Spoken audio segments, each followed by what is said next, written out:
taking three. Going for the St. Louis now. Oh no! Son of a bitch. You get your two? Yeah. Welcome back to the channel, everyone. Thotgor here, of course. Today we are going to take a look at two replays, two faster or quick replays. First one we're looking at is in the Thotgor. We're on Shattered. And, basic plan here is obviously win, right? What I was surprised about with this battle was how quickly victory actually came. And you can see that it's a huge part of that has to do with the way my team played and with the way the enemy team played, right? Their reaction to what we were doing. Now, both replays today are at tier 9. I have really been enjoying higher tier gameplay. I'm pretty much addicted to tier 8s, tier 9s, and tier 10s. I'm still getting more used to tier 10s, as I'm sure you can imagine. But I'm really enjoying the higher tier gameplay. I just find that more often than not, you run across teams or enemy teams and people on your team as well. They just know what they're doing, right? And it just makes the battle that much easier and that much more enjoyable, because I really enjoy seeing the teamwork at play here. This is, one of the main reasons why, one of the main reasons why I enjoy World of Warships so much is the teamwork involved. When it happens, it's a beautiful thing, and it just makes the game so much more enjoyable. Anyway, we can see that we do have an enemy Shimakaze off in the distance. I am about 3 million away from my Shimakaze, so I can't wait to get that thing. That is going to be amazing. But this enemy Shimakaze, he basically just stopped, popped some smoke, and he's hiding in the smoke. He has launched all of the torpedoes, right? We can see them all pass by here, so we know that this enemy Shimakaze is on a full reload. Excuse me, full reload right now. Makes it very easy for us to go in here and kill him. I did manage to get 2 torpedo hits on one of the enemy ships in the background that I was firing on, so that is great as well.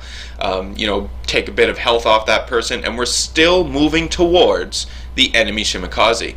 Now, I'm not spotted right now, right? So the enemies don't know exactly where I am, but I do have an Allied destroyer behind me, and I think the Allied destroyer was spotted for a little bit there, so we saw some shots come in over my ship here.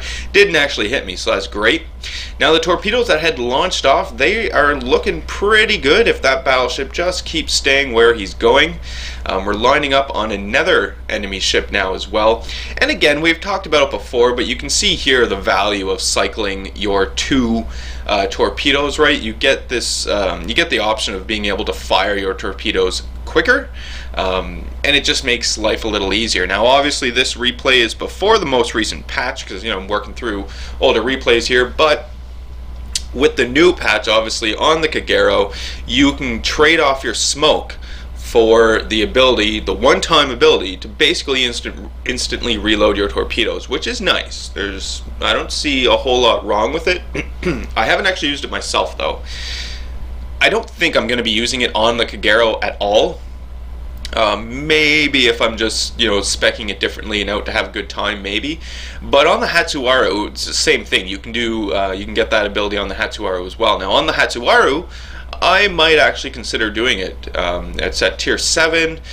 Might be a little more fun, maybe. But at tier 9, I'm not willing to do it.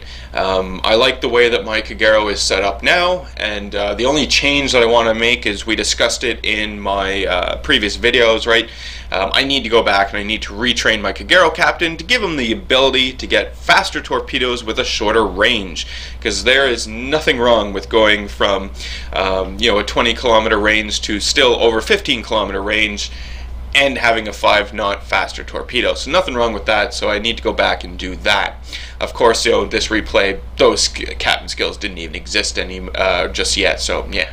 Anyway, enemy shots come in. You can see that they have seen me. They've done a bit of damage, but I do have last stand on the ship here. So it's not really that big of a deal. My steering is going to be a little more sluggish while I wait for that to be repaired, or for my repair to cool down and repair it that way as well, right? So we're just going to open up the distance amongst these enemy ships here and fire off more torpedoes once they come out from behind cover like they are right now. On the mini-map, notice that my team over on the east is putting a lot of pressure over on the east as well, and we aren't, or sorry, over on the west, sorry. On the east, where I am, we're not letting up. Not letting up at all. There is still myself over here, and my other friendly destroyer there. He is there. We just bumped into him. We are just putting torps downrange, and it keeps these enemy ships at bay. It denies them the ability to actually be able to move up and push forward in any meaningful fashion, right? Because you can see even now the enemies are kind of getting pushed off to the extreme east, out of the islands, right, out of their cover, and now it's just a basically open water, torpedoes on the way. So I get 2 more nice torpedo hits on the Amagi out there, so that is pretty good. He is going down, right? Just a few more hits and that guy will be gone, so that is great. We've got a Mogami off in the distance as well. We need to keep this Mogami in mind, because he or she will just destroy us. No questions, no question at all. Sorry, buddy. I really didn't mean to plow into you there like that. Oh well. Luckily, he wasn't going full speed, and it didn't seem to be that bad of a collision. So that's not too shabby. We do have more torpedoes in the water. We can see them off in the distance on the way for more enemy ships. We can see the enemy Amagi in the background. He is retreating. I believe that ship is still flooding, which is great. The Yamato is moving up, right? All my torpedoes did miss the Yamato, but I did manage to sink the Amagi. The Amagi, kept flooding and is gone now. So that's fantastic. We don't have to deal with the Amagi anymore. We still have a New Orleans out there. We still have a Mogami out there. We have the Yamato, and we still have that same Shimakaze from the beginning, right? Tricky Shimakaze was able to get out of that smoke without us even knowing where he was going, and is back for more. So we can see him here. Some of my allies are engaging him right away, so that is good. We want this to happen. I immediately start putting guns into the guy, into the player, because these enemy ships can see me regardless. The Shimakaze was really close to me, right? So I pop smoke, and I'm turning in on myself and opening up the distance between myself and the Yamato and the other cruisers in the background. I don't need, especially the Mogami, to take me out. And right now, I really do want to actually focus on this Shimakaze to get this guy gone, because this Shimakaze could put a wrench in all of our plans. Over there on the west, my allies have done it, right? The majority of the enemy ships over there on the west are now dead or in a full retreat, so much so that we don't even see them on the minimap. So my allies over there in the west are now pushing up into the enemy base, and this is what I was talking about. Great teamwork, right? Obviously, we're not on the west, and I don't know exactly what went on over there, because we're watching it from my perspective on the east. But it is clear, to me anyway, that in order for those ships to actually have been able to pull off killing all the enemy ships and pushing into the enemy base like they are now, there would have been a considerable amount of teamwork involved. Even over here on the east where I am, there's a lot of teamwork going on. You can see that I'm not actively communicating in chat and coordinating with my teammates and whatnot. No, this is all sort of silent teamwork taking place, especially the teamwork between myself and my other friendly Kagero with me, right? We can still see him on the minimap. He's ahead of me now. Looks like he's going to try and circle in behind the enemies, which is fantastic. And then in the meantime, I'm sort of following up behind him, launching torpedoes off at whatever I can. We can see the enemy New Orleans. We saw him there. He's popping up again. Still alive. Barely clinging to life though, right? Barely clinging to life. We just need maybe one more torpedo, a few shots into that guy, and he's going to be gone. And then we only have to deal with the Yamato and the Mogami. I believe the Mogami is still alive over here somewhere, and of course the Shimakaze. Can't forget about that guy, right? Their last destroyer. My team in the meantime has now pushed into the enemy base. We are capping. Excellent. So it's at this point in time that the enemies now have a decision to make. Do they return to their base and defend it, or do they continue the push and try and cap our base and try and do it quicker than what we can cap theirs? In this case, the enemies, we can see, have clearly chosen to come back to their base and mount some sort of defense, right? Do something to prevent us from capping, and that's what they're focused on. So we can see all 3 ships, and well, now all 4 ships that they have remaining, right? The Shimakaze popped up. They're all on their way back to the enemy base, which is fantastic. This opens up a great opportunity for myself and my friendly Kagero to start putting torpedoes into these guys, hopefully as they least expect it. Unfortunately, my ally Kagero has gone down. We saw him blow up behind me, so that was kind of tragic. Didn't want that to happen, but I'm still going, right? So we still have myself. That friendly Kagero that I had, you know, that player did a hell of a job, so can't really complain about what he or she had managed to pull off. Got another torpedo hit on the Yamato, so that's not too bad. The Yamato's lagging behind though, so I'm not really too concerned about him right now. What I want to do is I want to kill the Mogami, and I want to kill the Shimakaze. I know the Shimakaze is still here somewhere, and we can see the Mogami there off in the distance, right? And again, the Mogami is a huge threat. Keep in mind, again, this is before the most recent patch 0.5.3, which means that Mogami, you know, he does have the 155s, probably has advanced firing training, right? He can fire 18 kilometers out. No need to worry, Mogami is gone. One of my allies finished him off. Fantastic, good job. We have almost capped the enemy base. You can see the enemy Shimakaze is moving in, right? Trying to do something, trying to prevent what's about to happen from happening, but to no avail. You can't really stop this at this point in time. Myself and my allies are shooting in the Shimakaze. Shimakaze goes down. He's gone. Just the Yamato remaining, but victory is ours. Fantastic. So quick battle, right? Quick battle, but it was the teamwork involved here. Both East and West coming together to make this happen. And it, you know, I walked away with pretty decent credits. Damage done, experience earned. All goes towards the old Shimakaze, right? So that's not too bad. I think it with about 21,000 in flooding damage. That was the Amagi, if you recall. The Amagi that I sunk from flooding, yeah, he had a bad day. Anyway, walk away with credits and experience, which is great. So moving into the next clip, you can see once again we are back on Shatter. This time I am in the Roon. Damn, I love this Roon. It is a great cruiser. You know, we've talked about before, obviously. The only thing that the Roon doesn't have going for her is maneuverability, right? I do find her fairly sluggish in the turns. I do have the rudder shift module on to increase that, to make it a little more responsive. Speaking of cruisers, has anyone taken a look at Ship Comrade lately? If not, you should all definitely go over there, shipcomrade.com. Russian cruisers have been announced. Yes, they were announced on the Russian server, I believe. They haven't yet been announced in North America, but we know it's coming. It's just a matter of translation, I imagine. But head over to Ship Comrade and take a look, right? He does have some pretty good information there on the Russian cruisers, and highlights some of them. For example, highlighted the tier 10 Russian cruiser. This tier 10 Russian cruiser is going to have the biggest caliber guns in the game. Yes, because all of our cruisers so far that we've had have all had 208mm cannons on them, but this Russian ship will have bigger cannons. I think it's 240mm was what it was. But that being said, because you're probably thinking, oh, you know, Russian bias is going to be so strong. No, that Russian cruiser isn't going to be without its weaknesses. One of the biggest weaknesses that it mentions on Ship Comrade with regards to the tier 10 Russian cruiser that's coming out is just how unmaneuverable the thing is, right? It has a really slow shift time, rudder shift time. It has really low rate of fire as well, so it kind of makes it kind of balances it out in that way, I guess. I mean, I you know, obviously hold all sort of judgments on it until it's actually live. Not even when it's in the test server, when it's live, right? In the game, that's when we can really start figuring out how the ships are going to handle themselves. But it was interesting to note. So again, if you guys haven't gone over to shipcomrade.com, go over there, take a look at the most recent articles, and you'll read some stuff about the Russian cruisers that are coming out later this year. Speaking about other ships that are coming out later this year, so we know that because well, I found this out through Ship Comrade, which is why you guys should go check it out daily.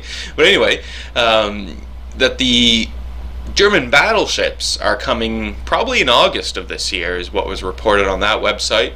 We know the Russian cruisers are next, and so those are coming up shortly. I don't know when, maybe the 1 or 2 months maybe. And then we also know the British are coming out this year as well, right? So I'm curious to see how the pattern is going to work out, right? Is it going to be Russian cruisers, then maybe some British ships, and then German battleships, and then some more British ships? Or is it going to be Russian cruisers, German battleships, and then some British, right? I just want to see how that's going to break down. Interested to know. Anyway, getting back into the battle.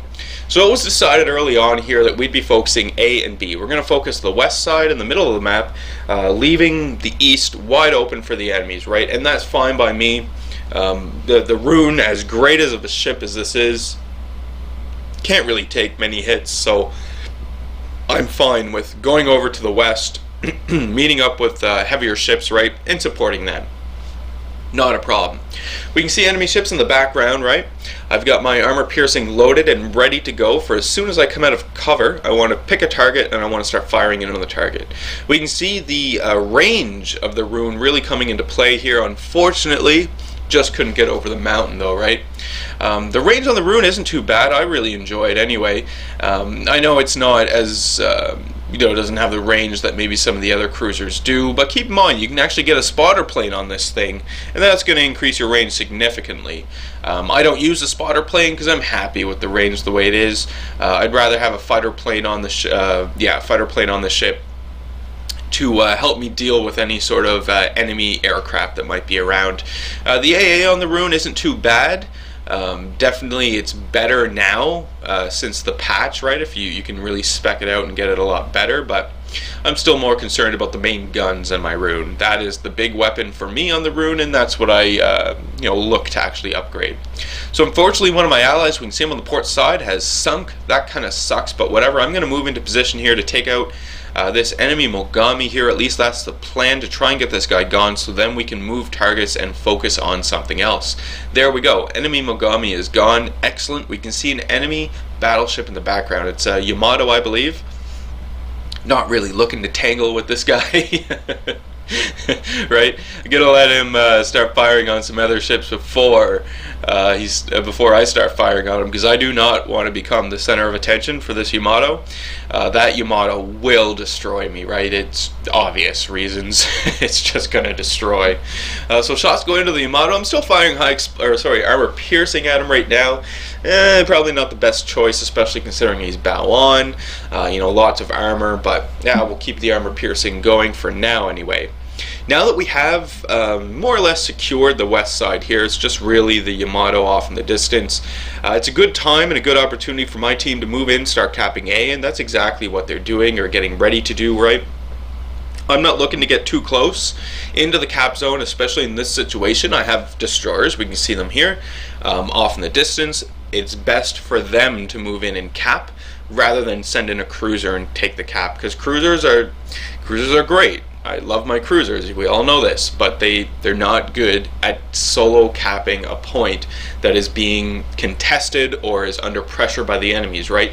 Because the detection range in the cruiser is such that the enemies will immediately know that you're capping, where you are, and they'll immediately start focusing you down and kill you. So something I want to avoid. Moving down the center of the map, right, we can see something is in B, capping B. We need to get in here. We need to secure B because we need to have these 2 points. We need A and B if we want to win this battle.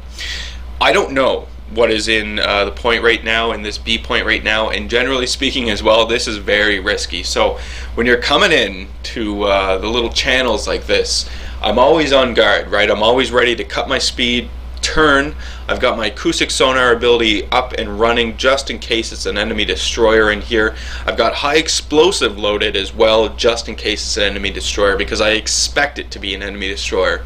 If it's anything else, I'm going to switch over to armor piercing, but if it is in fact an enemy destroyer, we're going to need to have this high explosive loaded up, ready to go to take care of that player. There are torpedoes on the Roon, obviously. I've got one launcher on either side with 4 torpedo tubes, so there is that option should I need it, but kind of keep that in my back pocket, right? Getting closer in, it is in fact a destroyer who's capping this point. We can see the destroyer coming out from behind cover, so I'm going to try and launch torpedoes and surprise this guy. He's going back in behind cover, but whatever, we're still sending out the torpedoes in case. In the meantime, I'm going to start turning my ship so I can get all turrets firing on this enemy destroyer. There he is there, American destroyer, so we immediately start putting shots into him. Take out his engine, which is pretty good. Obviously, you'd be able to repair that without any issue. My torpedoes are moving in. I managed to hit him with one, so that is fantastic. We just need a few more shots to go into this player, and then he will be gone, and I won't have to worry about torpedoes coming in at me, right? So shots are going out. I'm about to ground myself, so I want to try and keep this in mind as well. Hopefully not to actually ground myself, right, and then have to be subjected to torpedoes coming in and not being able to do anything. Yeah, I did technically ground myself, I know, but whatever. Whatever. I didn't actually manage to take the B point, which kind of sucks. My team still hasn't taken the A point, and that kind of sucks as well. So we need to get in here, set an example, turn the ship around, get back into B and take it. I know there's still a destroyer in B, but he's on really low health, and I'm pretty confident that I can get in here and I can take out the enemy destroyer without dying, right? I'm on full health, so I could probably take a few torpedo hits before I actually die. So, you know, fairly risky doing a nice slow turn in this little narrow channel like I am right now, but I was confident that if torpedoes came in, I'd probably take two and I'd probably survive. That was my thinking. Luckily, didn't have to put it to the test. No torpedoes come in. I'm able to make my turn, and we're going right back into B to get B. My team has finally capped A. Fantastic, good show team. We need that A point if we want to win. The enemies, though, have suffered some pretty big losses, right? If we look at their ships gone versus our ships gone, we've only lost 2 ships versus their many, we'll say 6. But you know, that's great, because we know now that over there on the west, there's probably not too many ships that's going to be able to oppose the A cap. If we can move in here and take B, this will go a long way to help us secure our victory. I now have an ally, Thotgor, with me. I believe it's a Thotgor anyway, with me as well, helping to take this B point, which is great, because we know that there's probably still a destroyer somewhere in and around here, and if the more guns shooting at that destroyer, right, the quicker we can get them gone. Putting shots into the enemy battleship off in the distance. It was armor piercing I was firing into. I'm doing a bit of damage there as well, which wasn't too bad, or rather it was high explosive, so clear the barrels of high explosive, load up my armor piercing. We have managed to cap B, which is fantastic. I've got more destroyers flanking me, right? So I've got my Shimakaze we saw there. We still have the Thotgor as well. Here comes an enemy cruiser. It is Mogami, sorry. So my armor piercing is loaded, ready to go. So we're immediately going to start putting shots into this enemy Mogami. Let him know the grave mistake that he has just made. So I got some nice citadels on him, put some more shots into him. We can see he's almost dead there. One more salvo and should finish him off, and then we won't have to worry about it. There we go, one last citadel. Enemy Mogami is gone. We're going to line up some torpedoes, because we can see the enemies are coming out from behind cover, and they are within my 6-kilometer range, so that's great. We're going to keep the armor piercing loaded now, but I do have high explosive queued up, you'll notice. This was just in case an enemy destroyer decided to come in and you know, make my day pretty bad. This was just in case, right? I didn't necessarily trust that the enemy destroyers wouldn't come back and try and deal with us. So we can see another enemy cruiser pushing beyond. It's a Baltimore, I believe, or is it a Des Moines? Yeah, one of those. Anyway, it doesn't matter. Immediately put shots into him, get another nice citadel, bring him down to really low health. One more shot and that guy's gone. There we go. Ally finishes him off. Fantastic. We still have B. The enemies have been reduced to 4 ships, right? And there is I think that's a Montana actually, so he is not doing too great, not having a great day. Launch off some high explosive at this guy. You can see he's on fire. There he goes, gone. One last cruiser, 2 enemy destroyers remaining. So we just saw one of the enemy destroyers pop up. You can tell he's hunting me, trying to get me torpedoed, right? And in fact, here come the torpedoes. So I'm able to move in behind this island, which shields me from the torpedoes, but obviously this destroyer captain is not that stupid, right? So fires torpedoes on the other side of the island as well. I'm able to avoid these torpedoes. I saw them. I had the acoustic sonar ability up, so cut throttle, turn ever so slightly, those torpedoes pass harmlessly by, and now I'm able to start pumping shots into this enemy destroyer. I do have another Allied destroyer with me as well, who is also doing the exact same thing, pumping shots into that enemy destroyer, and we almost have this won here now, right? One cruiser, 2 destroyers remaining for the enemies, then it's all over and it's ours. We're going to push, we're going to continue pushing, and now we're actually going to move over into C. Now the intention here of coming into C, it wasn't actually to come into C and cap it. It was because I knew that the cruiser, their last cruiser, was over here, and I wanted to come over here and kill this guy. Get this guy gone. That would only leave 2 destroyers remaining.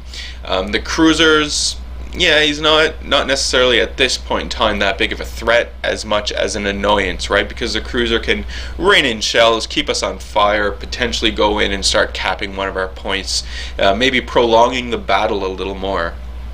Unlike at least one of the destroyer allies he has, you can see that destroyer is just running off to the north, right? There's nothing up there in the north significant, nothing up there at all, so it doesn't really matter that he's going up there. There's the Baltimore. Yes, I knew there was a Baltimore, so it's the Baltimore is the last cruiser remaining, so we're immediately engaging this guy, armor piercing, obvious reasons, right? We're going to try and get this guy gone. 1 Citadel hit should be able to do it. We've got our collision warning going off, so hopefully I'm going to be able to avoid this island and not actually ground myself. It looks good. There we go. Enemy Baltimore is gone, and that is actually all we needed in order to finish the match and get the victory. Fantastic. Once again, teamwork prevails, right? We had our plan A, B at the beginning. The majority of my ally ships did go. We took A, we took B, we got lucky in B, at least I got lucky in B, and it results in our victory here. Over 2,000 base experience, so that's not too bad. A bit of damage done to some enemy ships as well. We get over 200,000 credits to walk away with, and a bunch of experience, which is fantastic, because obviously I want my Hindenburg, right? I think the Hindenburg is going to be another great tier 10 to have. Well, that is today's video, ladies and gentlemen. Thank you so much for sticking around, watching it through. Don't forget, tomorrow, February 22nd, will be the beginning of the subscriber giveaway. Yes, it will. I'll get a video up tomorrow. I've got all the details hammered down now, so we're going to get our video up and explain all that to you fine folks, so that you guys can go ahead and start winning prizes. Huge thank you to everyone, obviously, once again, for choosing to subscribe to the channel. Thank you guys so much. It means a lot to me, right? It's very, very rewarding to know that people actually enjoy what I'm doing. anyway, as always, leave any comments you have for me in the video comment section below. Love reading those, responding back to them. Hit the old like button if you did like today's video. Hit subscribe if you are not a subscriber, and as always, I do hope you enjoy the rest of your day.